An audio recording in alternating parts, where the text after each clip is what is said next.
All right, I'm back.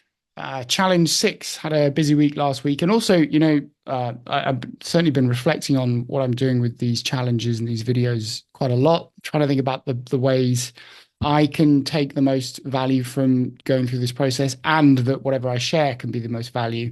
So I think Miles, my business partner at Full Stack, and I are going to come up with something in the next week or so that adds another layer to the learning curve that I'm going on and he will go on.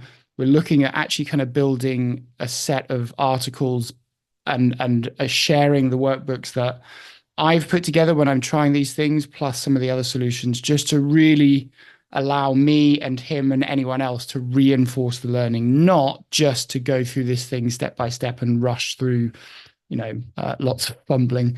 Anyway, so we are on challenge 6. And let's have a look at what we've got. So I wonder where VJ gets all these amazing little images from of people. Right. Provide a formula to list numbers which appear more than once in range A 2 to 20 and have both B and C in B 2 to 20. 2, 4, and 8 appear more than once, but 2 has only C, whereas 4 and 8 have both B and C. Hence, the answer would be 4 and 8. Okay. So 3 criteria. The number has to appear more than once, and we're trying to return the numbers from within this data column that have both B and C. All right, so I'm gonna still I probably will always try and do this a little bit, is just stick to ignoring this whole try and do it in one cell solution thing. What would I do ignoring modern Excel? So I would be doing this in steps. I think I would have some sort of let's call it unique data list here, where I'd be using unique just to get the unique numbers. I'd probably stick a sort around that just so I get them in order. I don't actually know whether it's probably not necessarily necessary for the solution, but makes my mind a little bit more comfortable with what I'm doing. So, all right, first, they have to appear more than once. So, okay, so there's a number of things you could do on that. You could do the data count, which would just be a count ifs of this by this. That should spill. I mean, the kind of flag off the back of that is this is greater than 1. Oh, Jesus, not that. What did I do there? Greater than 1. I don't know how that happened. So I think, if I get into flag territory, it would be something like that. I'm not convinced I'll need that column. And then the trickier bit, so the numbers have to have both B and C. So ideally what I want to do is list in a cell for each of the numbers what letters they have in this alpha column. So maybe I'll just call this, I don't know what to call it, filtered. It's not really filtered, listed alphas.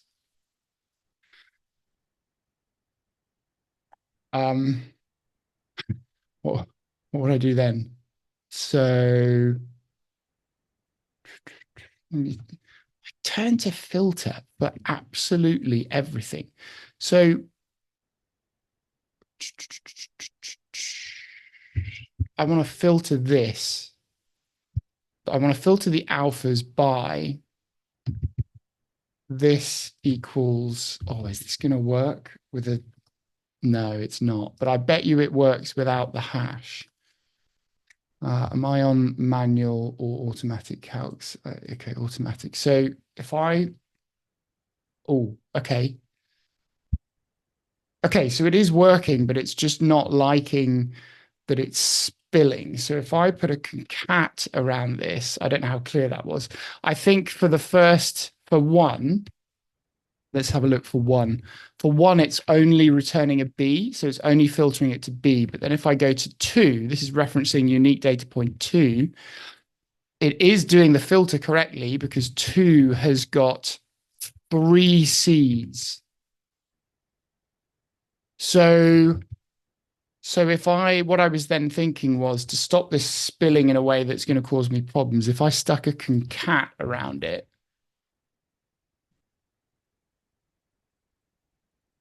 why? Oh, for God's sake. Okay, this isn't even the proper solution, but I need to actually kind of fix the references that I'm using. Let's try that again. There we go. All right. So what was they said the answer was going to be 4 and 8. So is that correct? 4 and 8 are the only two that have B and C. So that is giving me a useful data set. It doesn't spill. And again, I'm kind of really frustrated with my own brain at the moment. I still don't have the words to immediately go, all right, this is why this doesn't work with a dynamic array. I think that's probably an array of an arrays issue, but again, I keep kind of defaulting to saying, oh, it's the array of an arrays issues when it's probably not. What I do think I don't know, maybe I'm getting over reliant on this, but I know that I can turn to a map quite often now. So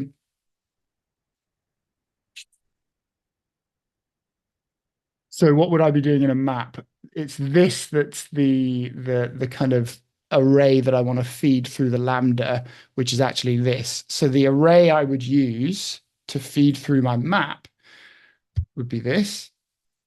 And then I'd be saying lambda, call it whatever, q. This then is my logic for the lambda.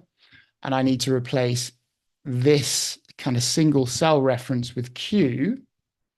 And in theory, there you go. You get your spill of everything that I couldn't do without the map.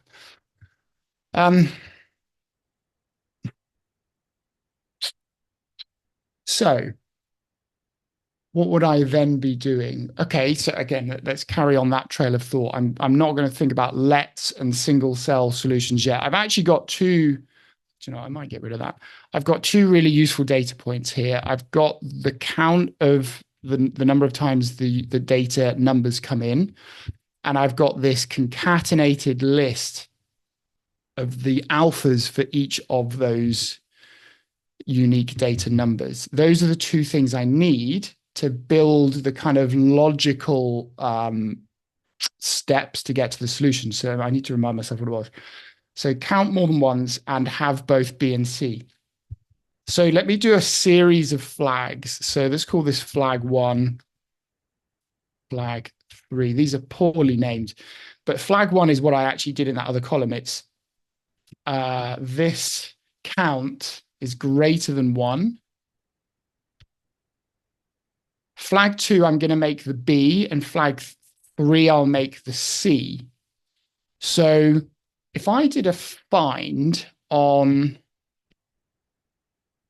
it's find text first. So find B in this listed alphas array.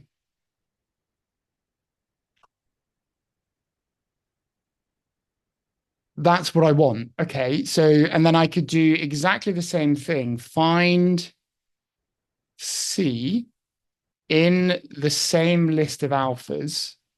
Again, that is what I want. Now, I could do a Jesus, for now. I haven't got the mental capacity to think of better names at the moment. Flag 4 is just going to be is number. Oh, can I do that as a dynamic array? I bet you I can. Is that going to work? I feel like that's going to stitch me up. Yeah, that's not quite what I wanted. Anyway, logic-wise, what I'm trying to do is number across those. Well, why don't I just do an and? Oh God, there are going to be easier ways to do this. All I want to do is get to an and.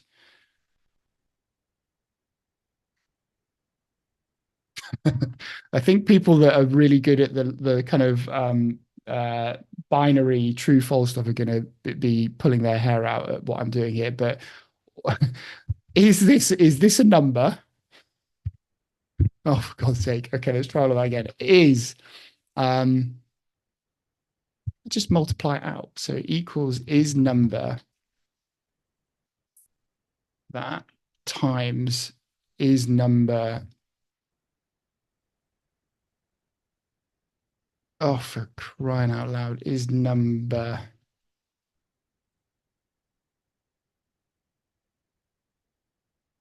If I made them both hashes.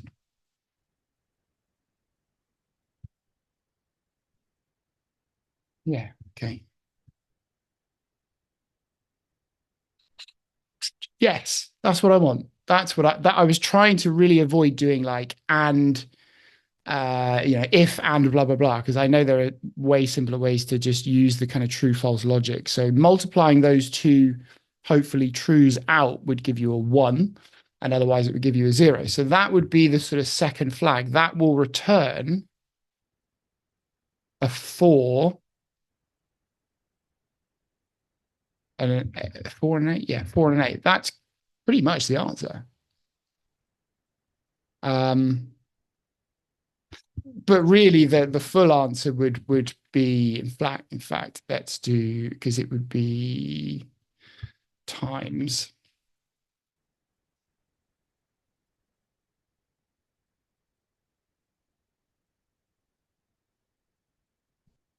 Okay, so I think that's going to give me the final flag that I need to basically do a filter on the actual unique numbers by, oh, for crying out loud, the actual unique numbers by this equals one. Yeah, four and eight. I think that works, but let me test it. So if two had a B in it, I would expect two to be added in there, which it does. Now, I could also, I mean, Christ, you could put a text join around this and do ignore the empty cells is fine.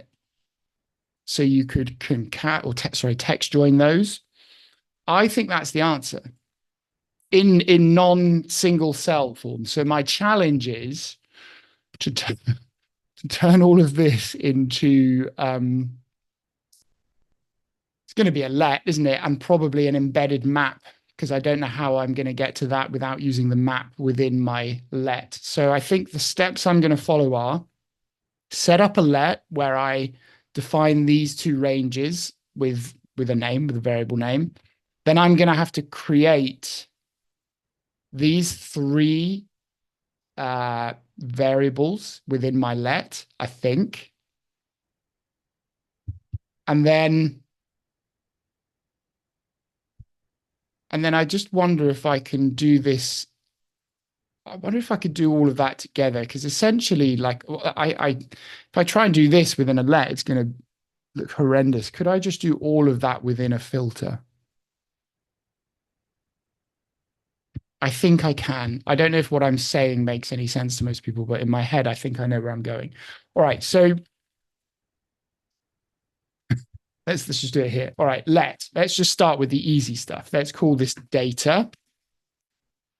Let's also just get into best practice. Let's extend this out. There we go. First variable data, and it's this list of numbers. Time is it? Okay, I've got time.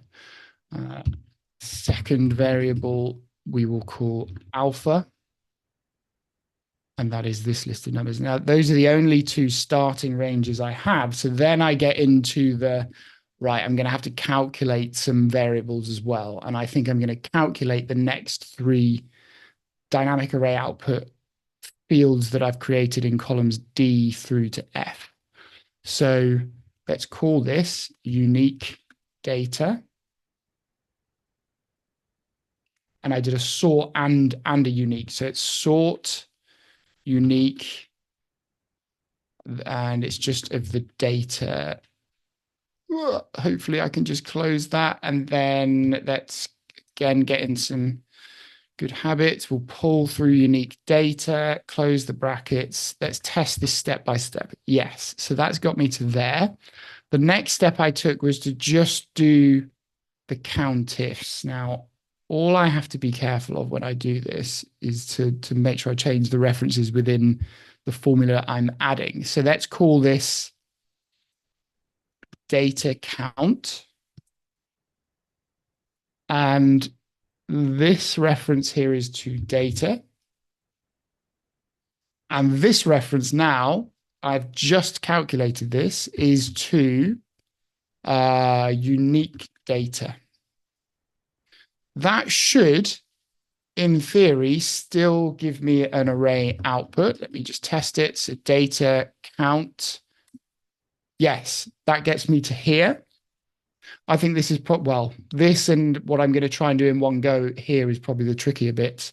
So, oh, Jesus, I get the map logic. I'm not that well practiced in plugging a map into a let. So I think this is now called alpha list. I don't know if that's what I called it. Let's put the lambda in. Okay, it's not actually that bad, is it? Because I've done all of this. So what I've got currently referencing this helper column needs to become unique data. And then I just have two references. So this is alpha. And this is data. All I'm doing every step here, I'm adding something that I've done in a separate step before, is I'm referencing back to the variables that I've created. So you don't want any of these kind of cell reference ranges within the other steps of your let. You just want to define your variables up front, these ranges, and then lean on these variable names every time. So this will be data. And then I should be able to pull through alpha list. Great. This is going way too smoothly at the moment. I mean, this is starting to become quite large, which I'm not overly happy with. I'm very happy with this solution. As a kind of fast standard financial model, this is great. Flags, separate columns, get to the answer. You can trace back the steps, but it's not the purpose of this video series. So I do not want to have to build 4 flag sections here. That feels horrific. And the only thing I can think of is that where I've used a filter and a text join here, the filter is leaning on the flag here. And this is where a lot of the hard ones, so this is the logic I want actually. So the underlying logic behind the filter is 3 things. It is this number greater, is the data count greater than 1? And then actually it's leaning on here. Can you find the letter B and can you find the letter C? And does it return a number in here? So there's 2 parts to this logic. Flags 2 and 3 are just saying find B or C. If it does find it, it will return a number. If it doesn't, it will return a hash value. And then flag 4 is doing the hard work really of saying, look, is what you're seeing here in both columns a number? Because if either one of these isn't a number, essentially if B or C isn't found, return a 0, otherwise return a 1. It's also wrapping in it does the actual data number appear more than once. Okay, so let's do the filter. So I think we could call this, I have no idea what to call this. Did I call it anything here? No. I'm going to call this filtered data because I can't think of anything else. So it's a filter. Now, this is AND logic, which is multiplication within a filter. So let's do the easy one. Data count first. So I think I'm going to have to put these all within brackets. I might be wrong. So data, oh, hang on. I need to list the array that I want to retrieve at the end first, or actually filter by. And that is the unique data list in order. So unique data, essentially that's the 1 to 9. So that's what I'm filtering. And then this is the part where I would need to set up 3 logical measures, I guess. And each of them have to come within brackets, and you put a multiplication between them to replicate essentially the AND logic. So part 1 of the filter logic is data count is greater than 1 times. This is where I had find the B or the C, but also then do the is number. So I think I have to do both. Is number, find. It's quite hard doing it that way around, where you try and type it in order of the text rather than the stages of the logic. So find text B within alpha list. Close the is number down times pretty much the same thing. Is number, it doesn't really matter, the capitalization. Is number find C within alpha list. Close that down. Is that it?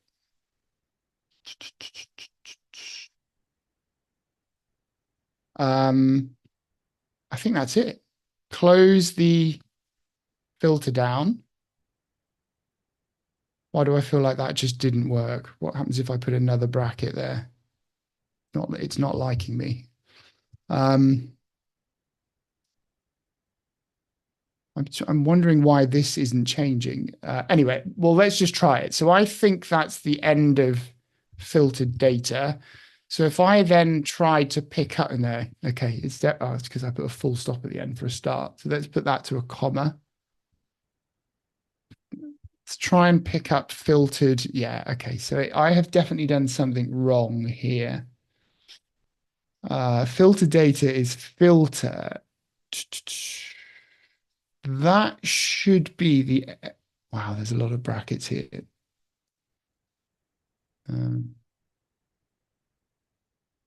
One. If I put these all in brackets, 1, 2, 3, 1. Okay, it's missing a bracket there. 1, 2, 3 times 1, 2, 3, 1, 2, 3.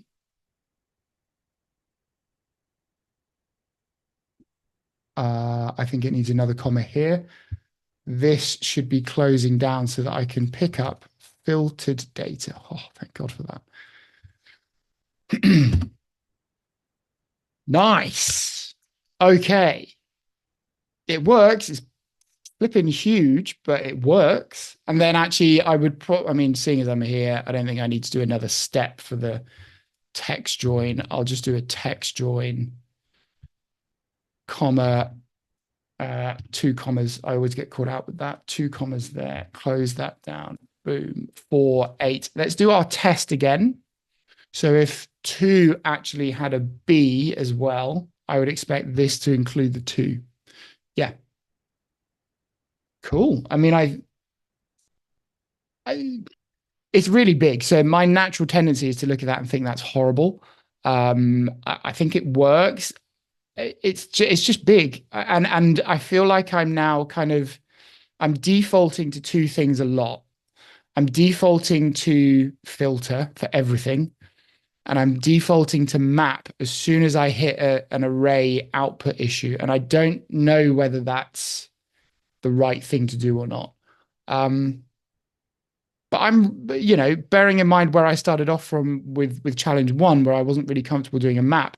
I'm pretty comfortable that I'm there. Let's just have a look at, let's have a look. I think it's here that you go each time. That's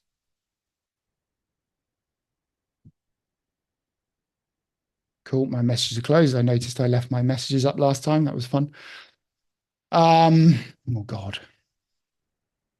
Come on then, Rick. Let me see if I can. I'm actually going to start just putting some of these in.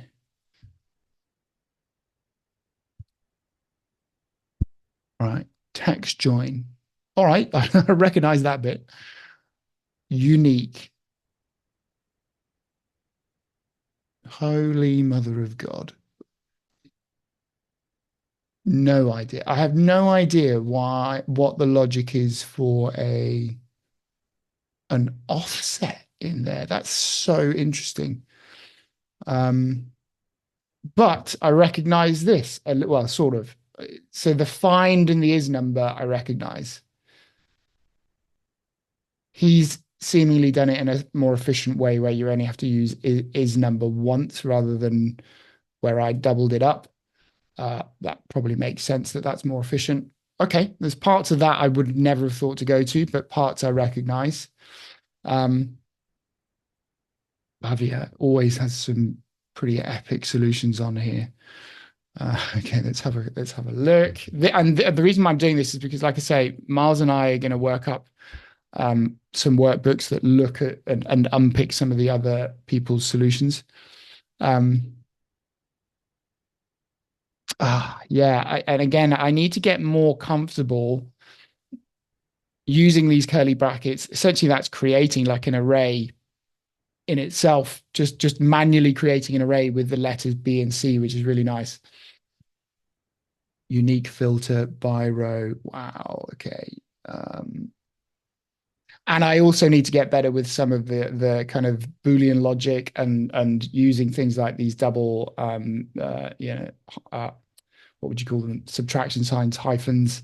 My brain doesn't go there yet. There, as I said in one of the earlier videos, there is a sort of array dimension of thinking that I don't really believe I'm at in any way at all. My brain is still very much a grid-like modeler. Um, I'm not going to get into any of this weird and wacky stuff. Is there any? Here we go. Oh, is that it? Oh no, okay, I was going to say but that's pretty nice. Let's have a look at this. That looks way simpler than what I did. So using let defining the oh, interesting. So actually just defining the range across the two columns first, and then using index to pull out the column that you want to use. Interesting. No idea. I'll have to look at that. Don't know how you would get to using. Oh, okay. Using rows to get the sequence of the numbers 1 to 9, I think here. That looks, as ever with all of these responses, that looks really clever as well. Albeit it's not letting me actually enter the formula. Okay, anything else that, oh my God. Wow. Again, this I'm just blown away by the relative simplicity of some of these. This okay, so that's very similar to what I did, but he's avoided using a map. This is where I need to get better because I'm happy that I can use a map, but I know, or I think I know that I'm using it in places where if I had a better understanding of the way arrays worked, I could avoid it. So I'm going to have a look at this one with Miles in detail because let me just hit enter. It does what, yeah. So he's almost done the same thing as me, but he's avoided the need for a map entirely, which is really clever. Okay, there we go. I'm pretty happy with that. So challenge 6 done, and we're going to follow up with some workbooks on all of these as soon as possible.